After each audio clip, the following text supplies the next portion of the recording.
Law number 6, court attention at all costs. हाँ जी, तो भाई व्लॉग श्लॉग में आ रहा है आपका भाई। ये होती है घर गाड़ी में मेरे। Law number 32, play to people fantasies. तक हमने जितनी गाड़ियां देखी हैं उनमें से सबसे बड़ा डाला यही है। आ देता हूँ front elevation of the house. कौन कहता है डकी भाई कानून के खिलाफ था? वो तो इन दो कवानीन पर सारी जिंदगी अमल करता आ रहा था। लॉ नंबर 6, खुद को तवज्जो का मरकज बनाए, हर कीमत पर नुमाया नजर आए। और लॉ नंबर 32, लोगों के ख्वाबों से खेले। मगर ये लॉ पाकिस्तान के नहीं बल्कि रॉबर्ट ग्रीन की किताब 48 लॉज ऑफ पावर के हैं। किताब का शायद डकी भाई को पता भी नहीं होगा, क्योंकि उनके नजदीक पढ़ने लिखने से वो सब नहीं मिलता जो वो एंजॉय कर रहे थे। ब्रो, मेरी क्लास में अभी तक एक भी बंदा नहीं है जो सक्सेसफुल हो। मैं आपको हकीकत बता रहा हूँ। मैंने ही पाकिस्तान में सबसे पहले ये नैरेटिव पेश किया था कि ये फैमिली व्लॉगर्स अपना ऊंचा स्टेटस हमारे बच्चों को बेचकर उन्हें वरगला रहे हैं। बच्चों को एक ऐसी जंग में धकेल रहे हैं जो वो कभी जीत ही नहीं सकते। जी हाँ, स्टेटस की जंग। ये वही जंग है जिसमें कूदने के बाद डकी भाई सलाखों के पीछे चले गए और रजब भट्ट को मुल्क से फरार होना पड़ा।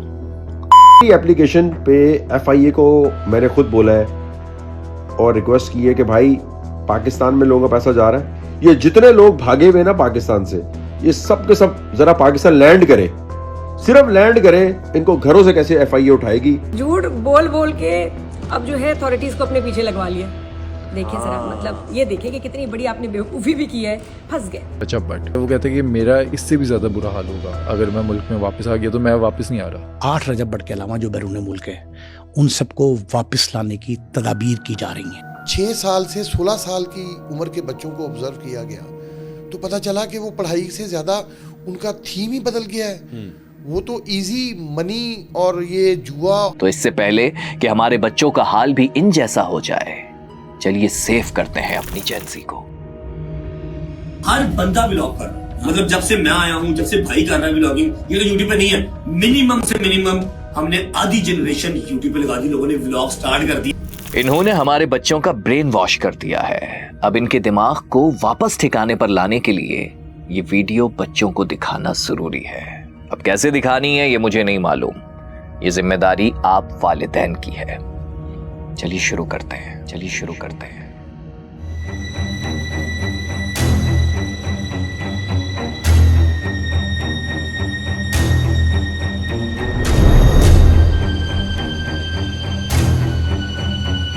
पाकिस्तान का वो टैलेंट जो अब तक सबसे छुपा हुआ था, थिंक गलियों गलियों नगर नगर घूमकर तलाश लाया है। इसीलिए आप भी अभी सब्सक्राइब कर लीजिए, क्या पता कल को आपकी आवाज भी थिंक वॉइस पर हो। 31 मई 2025 की रात 8:25 पर एक मोटरसाइकिल सवार मर्सिडीज से टकरा गया। देखने में तो ये बहुत मामूली वाकया है, लेकिन कुछ ही वक्त में यहां रश बढ़ने लगा, चीखने पीटने की आवाजें आने लगी। एक लड़की हाथ जोड़कर फरियाद करती रही कि उसके भाई को जाने दो,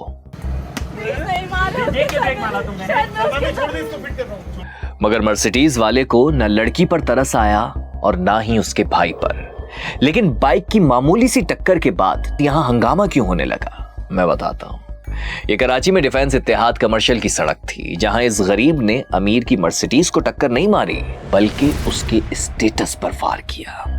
पाकिस्तान के कई मसलों में से एक और बहुत बड़ा मसला, तरक्की वो कौमें करती हैं जो अमन में हो। हमारी कौम तो 70 सालों से खुद से ही जंग कर रही है। हर शख्स मुल्क का नहीं, अपना स्टेटस ऊंचा दिखाने में लगा है।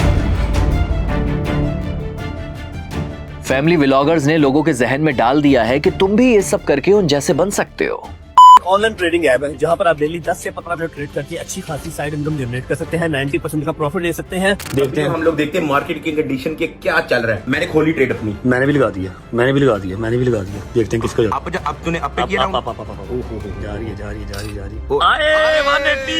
तेरा क्या बना? 1800 आए ओए भाई, बढ़िया जेब का खर्चा भी निकला है। फिर पर्टिकुलरली में एक और प्रॉब्लम भी है।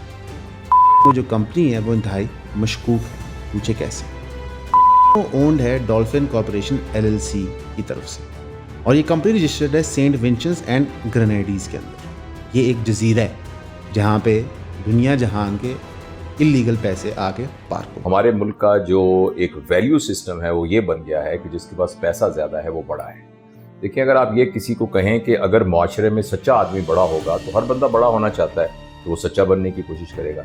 जब बंदा पैसे से ही बड़ा होता है तो हर शख्स पैसे को हासिल करने की कोशिश करेगा, चाहे वो जायज़ हो चाहे वो नाजायज़ हो, क्योंकि जायज़ पैसा हासिल करने की एक लिमिट होती है ना, उससे ज़्यादा नहीं जा सकते। लेकिन नाजायज़ पैसा आप जितना चाहें आप 2 नंबरी करके हासिल कर सकते हैं। कौम में नई मुकाबलेबाजी शुरू कर दी है इन्होंने। मियाँ बीवी में कमाने का मुकाबला हो रहा है, बहन की शादी ऊंचे घराने में हो जाए और भाई मिडिल क्लास हो तो सिबलिंग्स में ब्रांड का मुकाबला। सिर्फ 2 घंटे की शादी में 15 लाख रुपए उड़ाकर अगले 15 साल तक कर्ज चुकाते रहते हैं, यानी दिखावे का मुकाबला। बकर ईद पर घर के बाहर महंगा जानवर लाकर बांधते हैं। You can watch it in this documentary. दफातर में बॉस के करीब जाने के लिए नखरे उठाने का मुकाबला। इन सिंपल वर्ड, मैं तुमसे कम नहीं बल्कि तुमसे ज्यादा हूं। इस लाइन को सिर्फ एक लफ्ज में बोलूं तो मैं। जब आपके पास बहुत सारा पैसा होगा तो फिर अपने आप को बड़ा साबित करने के लिए आपको उसकी नुमाइश भी करनी पड़ेगी। लिहाजा ये जो आपने बात की है ना, इतने लाख शादियों पे खर्च कर दिए, करोड़ों शादियों पे खर्च कर दिए, और ये ब्रांड्स की तरफ जाना और उसकी फिर नुमाइश करना, ये सारा का सारा एक्चुअली हम यानी ये कॉज नहीं है, ये इफ़ेक्ट है, ये असल नहीं है, ये उसका नतीजा है। तो हमारे अंदर से पूरे माशरे में जो वैल्यू सिस्टम ऊपर नीचे हो गया है, उसकी वजह से ये सब कुछ होता है। बदकिस्मती से जिस कल्चर को इस वक्त हम देख रहे हैं, इसकी जो बुनियाद है वो स्ट्रॉन्ग वैल्यूज़ नहीं है। ये दुनिया में एक पूरा रेवोल्यूशन आया, एक मटेरियलिस्टिक अप्रोच आई है, कैपिटलिज्म की वजह से आई है, मल्टीपल उसके फैक्टर्स हैं, जिससे दिखावा बढ़ गया। और इस दिखावा बढ़ने से लोग जिनके पास देखिए मालूमता नहीं है, पैसा नहीं है, चीज़ें नहीं है, वो इवन के फैमिली दिखाने लग पड़ते हैं। वो चीज़ों वो हद भी क्रॉस कर जाते हैं जिसको हम इखलाकियात कहते हैं। ये देखो भाई, इसकी बात हो रही है, मैंने घर की चाबी जो है ना, ये देखो ये रखी हुई है फोन के पीछे। I love you, my baby. ये रही जी अपनी जी वैगन। भाई टक्की भाई की शादी हो यार, ऊपर से आएंगे भाई, हल्के नहीं आना। मेरे पीरो मुर्शिद उस्ताद वासिफ अली वासिफ साहब का ये फरमाना है कि जिस इंसान के पास ज़ाती खूबियाँ ना हो वो अपने घर, गाड़ी, मालो मता की तारीफ चाहेगा। वो अपने खाने को भी दिखाते हैं, वो अपनी घड़ी को भी दिखाते हैं, महंगे फ़ोन को भी दिखाते हैं, डाला कल्चर भी आ गया इसके ज़रिए, पावर और स्टेटस भी दिखाते हैं। ये मिजाज सिविल सर्वेंट्स में भी है। एक पूरी फ़ौज ज़फ़र मौज मौजूद है स्टेट की, ऐसी मशीनरी जो ऑफिसर्स हैं और स्टेट के लॉज मौजूद है, उन्हें अपना आप नहीं दिखाना चाहिए, लेकिन वो अपनी पावर दिखाते हैं, वो अपनी गाड़ियाँ दिखाते हैं, वो प्रोटोकॉल दिखाते हैं, जिसकी वजह से सोसाइटी का खोखलापन बढ़ता जा रहा है, क्योंकि लोग अपने बातिन की बजाय ज़ाहिर पे काम करना शुरू कर देते हैं। सो वो जो पर्सनैलिटी है, परसोना है, नकाब जो हमने चढ़ाया होता है, वो मजबूत हो जाता है, और जो अंदर खोखलापन है और जो अंदर की एक बदबू है वो बढ़ जाती है। यही है वॉर ऑफ स्टेटस। चलिए आपको हैरान कर देता हूँ। आपको लग रहा होगा कि ये वॉर इन फैमिली व्लॉगर्स ने शुरू की है। जी नहीं, ये तो कल के बच्चे हैं। इस वॉर को शुरू करने वाला, इस काम में इनका गुरु कोई और है, वो जो इन सब फैमिली व्लॉगर्स के जहन अपने हिसाब से ट्यून करता है, जिसने ये जंग दुनिया में इंसान उतरने से पहले ही शुरू कर दी थी। हैरान हो गए ना? बताता हूं कौन है वो। मगर इस जंग को आज ना रोका तो हम बहैसियत कौम आगे नहीं बढ़ सकते। इस जंग को रोकने के लिए फिलहाल FIA ने इनसे कह दिया है कि बस करो, और मैं आपसे कहता हूं बस करो। वो वाला नहीं, ये वाला बस करो। मेरे व्यूअर्स ज्यादातर स्टूडेंट्स और दफातर जाने वाले लोग हैं, उनके लिए बेहतरीन ऑप्शन है बस करो, जो दे रहा है B2B सर्विसेज। ये इनफरादी नहीं बल्कि इदारों को फराहम की जाने वाली एक ट्रांसपोर्ट सर्विस है, जिससे रोजाना 6000 खवातीन और 5500 बच्चे यानी 12000 के करीब लोग मुस्तफीद हो रहे हैं। बस करो में मिलती है एंड्रॉइड इंश्योरेंस, लाइव ट्रैकिंग और बर वक्त ट्रांसपोर्टेशन, जिसकी वजह से अपने मुलाजमीन को ट्रांसपोर्ट फराहम करने वाले इदारों को काफी सहूलत मिल गई है। मुझे पता है आप लोग इस सर्विस से मुतालिक मजीद तफसील जानना चाहते होंगे, उसके लिए मैंने डिस्क्रिप्शन में लिंक डाल दिया है, विजिट कर लीजिएगा। मगर अभी हम विजिट करते हैं दुबई। ये सीन याद है? अभी 2.5 साल पहले की बात है। दुबई के मॉल में लोग रात से ही लाइनें लगाकर खड़े हो गए थे, क्योंकि यहाँ iPhone 14 की लॉन्च होने जा रही थी।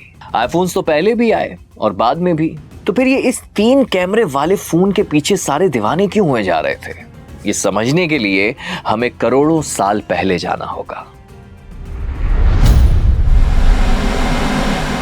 वो वक्त जब रब्बे कायनात ने इंसान को तख्लीक किया और ये वाज़ेह हो गया कि इंसान ही जमीन पर खुदा का वॉइस रॉय होगा। इस प्रोडक्ट के बनने से पहले ही एक सुपीरियरिटी कॉम्प्लेक्स का मारा बुरी तरह जल गया, बल्कि आज तक जल रहा है। जी हां, वो इब्लीस है। कहने लगा ये मट्टी और मैं आग। उसे यकीन ही ना आया कि ये सब क्या हो गया। बाज़ मुफस्सिरीन तो लिखते हैं कि वो तो खुद दुनिया पर रूल करने का ख्वाब देख रहा था, और ये बात तब सामने आई जब उसे मालूम हुआ कि जमीन पर तो आदम रूलर होंगे। एक इंसान को अपने से ऊंचा देखकर उससे बर्दाश्त ना हुआ। Why was Adam given the whole earth to rule? Clearly, I deserved it all, without a doubt. जी हाँ, ये शैतान मरदूद ही था जो अपना स्टेटस इंसान से ऊंचा रखने का ख्वाब देख रहा था, और आज इंसान को उसी स्टेटस की जंग में उलझाने के लिए बहकाता है। YouTube पर आपको अलग अलग शक्लों में उसी का नैरेटिव नजर आता है। जी हाँ, ये ऊंचे स्टेटस का ख्वाब उसी का था जो आज फैमिली व्लॉगर्स आपको बेच रहे हैं, जिसे देखकर हर दूसरा शख्स हसद में मुब्तला होता जा रहा है। Haribo, Haribo, Haribo. 70 वाला 125 देखकर ठहर जाता है, ऑल्टो वाला सिविक देखता रह जाता है, डाला सब पर भारी आकर रौब जमाता है। ब्रांड के पीछे हर इंसान दीवाना हुए जाता है। हालांकि इस ऊंचे स्टेटस से आपकी रफ्तार तेज नहीं हो सकती। Think about it. मुझे अपनी ज़िंदगी में याद है जब हमारे माशरे में पहली वैल्यू उन चीज़ों की होती थी जो पैसे से नहीं ख़रीदी जा सकती, मसलन वज़ादारी, मसलन ईमानदारी, मसलन सच्चाई, दयानतदारी, काबिल एतबार होना। लेकिन पिछले 30-40 साल में या तो इसका कोई इंटरनेशनल इन्फ्लुएंस है, पूरी दुनिया में एक capitalist society, consumer society develop हुई है और हमने मगरिब की अंधी तकलीद की है, और या इसका ताल्लुक़ हमारे सियासी सिस्टम के साथ है जिसमें ऐसे लोग ऊपर आ गए हैं जो कि प्योर अपनी खिदमत करने के लिए आवाम की खिदमत की बजाय बुनियादी तौर पर ख़ुद भी नमूदो नुमाइश को रोल मॉडल कर रहे होते हैं। क्योंकि इंसान कभी समझ ही नहीं पाता कि वो इस हसद, इस वॉर ऑफ स्टेटस में खुद नहीं उलझ रहा, बल्कि कोई है जो उसे उलझा रहा है, मगर कभी समझ ही नहीं पाता कि वो कौन है। यही तो शैतान की ट्रिक है। The greatest trick the devil ever pulled was convincing the world he didn't exist. आपको पता है कदीम मिस्र, मेसोपोटामिया, हत्ता कि यूरोप और मंगोलिया में भी लोअर क्लास के अफराद अपनी औरतों को बादशाहों के पास भेजा करते थे ताकि बच्चे खूबसूरत शहजादों की तरह सेहतमंद हों और वो मुआशरे में अपने जैसे कलर्ड लोगों से जुदा नजर आए। ये उनका एहसास कमतरी था। वो कॉम्प्लेक्स के मारे थे जो स्टेटस के चक्कर में फंसे अपनी गैरत तक बेचने को तैयार थे। उनका ख्याल था कि स्टेटस कोई शख्स अपने जीन्स में लिए पैदा हो रहा है, माँ के पेट से। ये तो दुनियावी इजाद है यार। हम सब अपने अंजाम को अपने जहन में रखें। हम सब हमेशा ये सोच के रखें कि हमने मर जाना है। हम जो भी कुछ हों, एक दिन हमने इस दुनिया से चले जाना है। अगर आदमी अपने इस स्टेटस को जहन में रखे ना कि मेरा ये स्टेटस है कि मैं फ़ानी हूँ, मेरा स्टेटस ये है कि मैंने यहाँ नहीं रहना हमेशा, और जितना भी ये सब कुछ नज़र आ रहा है ये सिर्फ थोड़ी देर के लिए धोखा है। हाँ, ये मुझे मिला है, मैं इससे फ़ायदा उठाऊँ, इसकी नेमतों से फ़ायदा उठाऊँ, इसमें औरों को भी शरीक करूँ। लेकिन अगर आप इस तरह की चीज़ से बचना चाहते हैं तो उसका बस एक ही तरीका है कि आप मौत को हमेशा जहन में रखिए। चलो अब मैं तुम्हें वहाँ लिए चलता हूँ जहाँ से शैतान ने अपनी सोच इंसान के जहन में उतारना शुरू की। याद रखो, स्टेटस की ख्वाहिश इंसान को कई खतरनाक एक्शंस की तरफ धकेल सकती है। कभी गुस्सा, कभी झगड़ा, तो कभी कत्ल। और इसी स्टेटस के लिए जमीन पर पहला कत्ल हुआ हाबील का। जी हाँ, आदम के दो बेटे, याद है ना हाबील और काबिल की कहानी। हाबील एक शेपर्ड था जिसकी कुर्बानी कबूल हो गई, मगर काबिल जो कि एक फार्मर था, उसकी कुर्बानी खुदा ने कबूल न की। काबिल हसद की आग में जल गया और फिर इसी हसद की आग में उसने हाबील का कत्ल कर दिया। ये तारीख का वो पहला कत्ल था जो स्टेटस छिन जाने के खौफ से हुआ, मगर अफसोस कि ये आखिरी भी नहीं था। याद रखो, स्टेटस की जंग सिर्फ फर्द के अंदर नहीं लड़ी जाती, बल्कि ये पूरी कौमें, सल्तनतों और सोसाइटी में होती है। ये वो जंग है जिसने तारीख के कई इनकलाब बर्पा किए हैं। फ्रांस में 18वीं सदी का इनकलाब पता ही होगा आपको। जागीरदार और बादशाह दौलत और ताकत में डूबे हुए थे, मगर आवाम भूख से मर रहे थे। कहा जाता है कि जब लोगों ने रोटी मांगी तो मलिका मैरी एंटोनेट ने कहा, if they don't have bread let them eat cake. ये जुमला तारीख में जलता हुआ शोला बन गया। इसी वॉर ऑफ स्टेटस ने फ्रांसीसी अवाम को तड़पा कर रख दिया, बगावत पर मजबूर किया और सदियों पुरानी बादशाहत को बहा ले गया। और फिर यही कहानी 20वीं सदी में ईरान में भी दोहराई गई। शाह ईरान ने 1971 में $90 मिलियन की एक ऐसी पार्टी सजाई जिसमें सिर्फ इलीट क्लास को बुलाया गया। उधर अवाम भूख से मर रही थी और उधर शाह सोने की प्लेटों में खाने खिला रहा था। और फिर यही वॉर ऑफ स्टेटस चंद साल बाद इनकलाब ईरान की सूरत में शाह के तख्त को बहा ले गई।